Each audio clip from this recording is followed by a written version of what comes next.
tell me about your very first audition, because you mentioned a while ago that you were like, I don't want to do theater. I think it's stupid. Yeah, So tell me about your first audition. like first like audition. My first audition was for the school of theater at FSU. Yeah, and I was so nervous like coming up to Tallahassee because I had went I visited a couple of years prior with my brother, and I saw like I looked it up. I did it all by myself. Like I did it all by myself. I looked it up and I found out they had like these January auditions, and I was like, you know what? Like, I was too afraid to do it in high school. I'm not, if I don't get it, fine. But I'm at least gonna try and do it, and whatever happens, happens. And my parents and I went up, and I remember, I obviously had prepared two monologues. One was like a really kind of wacky, Marx Brothers esque kind of funny monologue, and the other one was about this kid who was talking about his dad and how he killed himself, and I will never forget it. I mean, I go in and I do my funny one first, and there's Deb, who's my teacher now, and there's a student next to her who's timing, and I do the Marx Brothers one, the funny one first, and that's like the total was supposed to be 4 minutes, and that was like 2.5 minutes. So I'm already running over, and I just immediately go into the serious one, and I'm standing.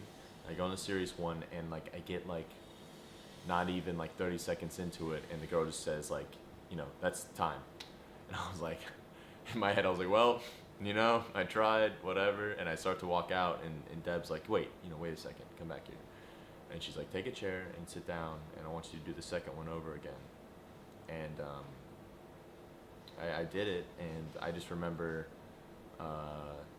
just at the end, it's like, it was like a huge rush of adrenaline, nervousness, whatever, and I just kind of, I did it a certain way, and I just remember looking up at Deb and the timer girl, and the girl was crying, and I was like, shit, that can't be good, and I mean, I was bawling, like I was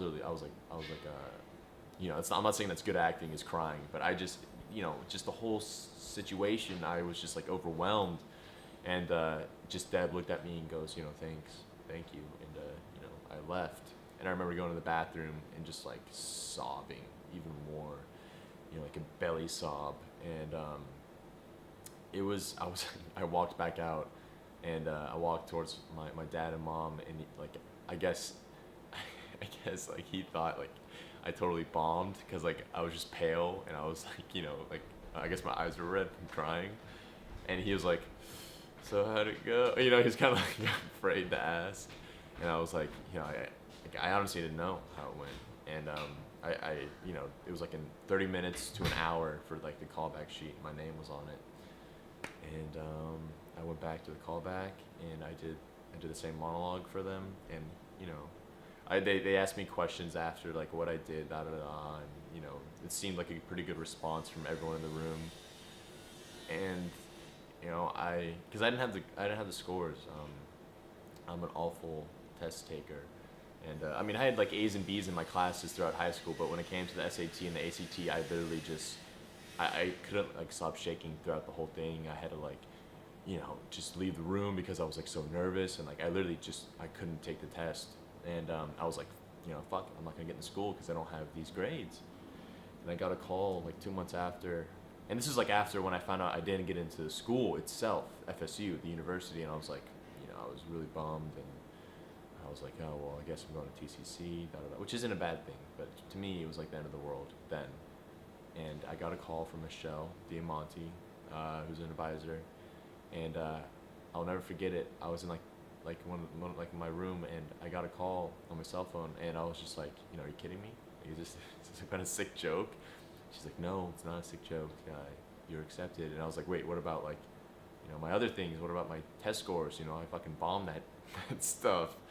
And she's like, you know what? Well, we made an exception, and I was just like, I remember I was like, wait, can you just hang on a second? I put the phone down, and I ran outside with my two dogs and just like ran around in circles, like screaming at the top of my lungs. And I went back inside, and I was like, "So you're sure you're not kidding with me, right?" And she's like, "No, no, I'm not kidding." And that's how I got in. Yeah.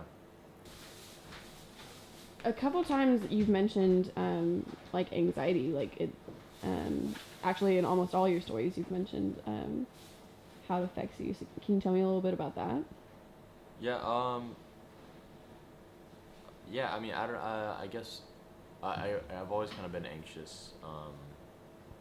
Even as I'm stroking myself, I'm like tweaking. No, I've always been anxious, and I just recently started having like panic attacks, which like, I used to watch, like I watched Sopranos like, a couple years ago, and like Tony like suffered from that, and I thought it was like I was like, what is this? Like I thought it was like a silly kind of thing, like a panic attack, like, oh, like sure, I panic sometimes too, and I had my first one like in last August, and I was like on the interstate, and I was starting to breathe really heavy, and I like couldn't see, like my vision was getting really blurry, and it was really scary because I mean I was on like an interstate driving like 70 miles per hour, and I'm like losing my vision, I can't breathe, and like I had to pull over, and I like had to pull over in like a Burger King parking lot, and I just remember like just breaking down. It was like one of the worst feelings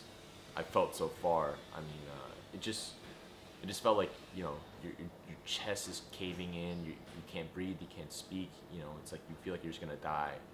And I felt that, and I was just like, oh my god, like. And I mean, I knew what it was from, but I mean, I'd rather not say it. But it was just like, it was kind of like things that were built up, that I let build up, and it just kind of exploded into an attack and a panic attack. And the other night, it's funny that you just mentioned this. I had a dream that I had a panic attack in my dream, and the same feeling. I mean, it felt so real. It was just like, I people who have panic attacks, I think it's just awful. And I mean, sure, there's like there's tons of other awful things, but it's just like that kind of, you feel like you're doing something, but you don't really know what it is, but something's happening to you, and it just comes out of nowhere, kind of. So, yeah, I started having those like last year, and I've been kind of the last one I had was like, I think like 3 months ago, or 3 or 4 months ago, which, so it's been a while, but that dream kind of like really freaked me out, and it kind of reminded me of that feeling, and it's not a fun feeling for sure. Yeah.